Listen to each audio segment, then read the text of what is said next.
সরকারি চাকরি পাওয়ার আশাই যেন কাল হয়ে দাঁড়ালো শাহিনা আক্তারের জীবনে। চাকরি তো দূরের কথা, উল্টো ইউপি সদস্যের বিয়ের ফাঁদে পড়ে মাত্র 23 বছর বয়সেই জীবন গেল তার। চাকরির নাম করে নেয়া টাকা ফেরত দিতে অস্বীকৃতি জানিয়ে শাহিনাকে বিয়ে করে 3 সন্তানের পিতা ইউপি সদস্য জাহাঙ্গীর। কিন্তু বিয়ের 1 বছর যেতে না যেতে স্ত্রী শাহিনাকে ব্লেড দিয়ে জখম করে ফাঁসির দড়িতে ঝুলিয়ে রাখার অভিযোগ উঠেছে তার বিরুদ্ধে।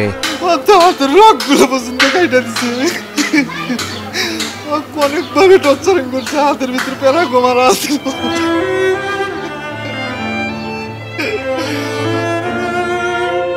নিহতের স্বজনরা জানায়, ইউপি সদস্য জাহাঙ্গীর আলমের স্ত্রী সন্তান থাকা সত্ত্বেও 2023 সালে জোরপূর্বকভাবে প্রভাব খাটিয়ে ফকিরপাড়া গ্রামের সাজু মিয়ার মেয়ে শাহিনা আক্তারকে বিয়ে করেন। শাহিনা ছিলেন রংপুর প্রাইম মেডিকেল কলেজের নার্সিং কোর্সের ছাত্রী।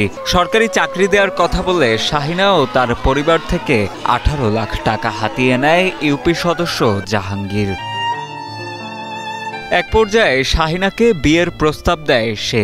শাহিনা রাজি না হলে চাকরি হবে না বলে ভয়ভীতি দেখিয়ে এক প্রকার ফাঁদে ফেলে শাহিনাকে বিয়ে করে জাহাঙ্গীর আলম। ভালো একটা জবের আশায় ওই টাকা নিছে, ঠিক আছে, 18 লক্ষ টাকা নিছে। নিয়ে এখন যখন সবাই চাপ দেখে চাকরি হয় না কেন, চাকরি হয় না কেন, তখন অকই ধরে চাকরি হয় না, টাকা ফেরত দেন। তখন জাহাঙ্গীরে শাহিনাকে বলছে যে তোকে আমি বিয়ে করব, তাহলে টাকাটা দেব। পরিবার ও স্বজনদের অভিযোগ, ইউপি সদস্য জাহাঙ্গীর মাদকাসক্ত থাকায় প্রতিদিনই টাকার জন্য মারধর করত শাহিনাকে। শারীরিক এবং মানসিক যন্ত্রণা থেকে রক্ষা পেতে বাধ্য হয়ে বিয়ের পরও প্রায় 12 লাখ টাকা বাবার বাড়ি থেকে এনে দেয় শাহিনা। কিন্তু তাতেও সন্তুষ্ট ছিলেন না জাহাঙ্গীর। নেশা তো উনি করতো, গাঁজা খাইতো, মদ খাইতো, হেরোইন খাইতো, ভাং খাইতো, ইয়াবা ট্যাবলেট তো সবসময় পটকে থাকতো।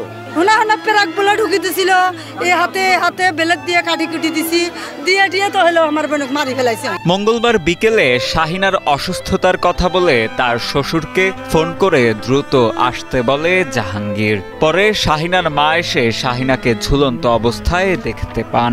তাদের অভিযোগ, ইউপি সদস্য জাহাঙ্গীর শাহিনাকে নির্মমভাবে হত্যা করে ফাঁসির দড়িতে ঝুলিয়ে রাখে।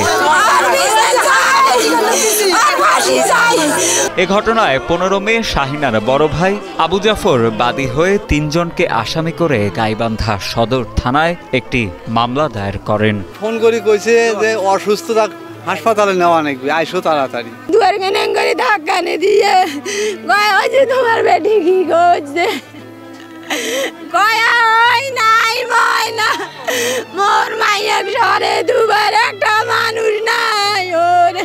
এদিকে গাইবান্ধা সদর থানার ভারপ্রাপ্ত কর্মকর্তা মাসুদ রানা জানান, প্রায়শই স্বামীর নির্যাতনের শিকার হতেন শাহিনা। তাই পুলিশের প্রাথমিক ধারণা, নির্যাতন সহ্য করতে না পেরে সেই নারী আত্মহত্যা করতে পারেন বলেও জানান তিনি। মৃত্যুর আগেও তার বিভিন্ন যে চিঠিপত্র লিখে গেছে, ডায়েরি লিখে গেছে, এখান থেকে যেটা জানা গেছে যে সেই তার এই শারীরিক এবং মানসিক টর্চারটা না নিতে পারে সে গতকালকে গলায় রশি দিয়ে আত্মহত্যা করেছে।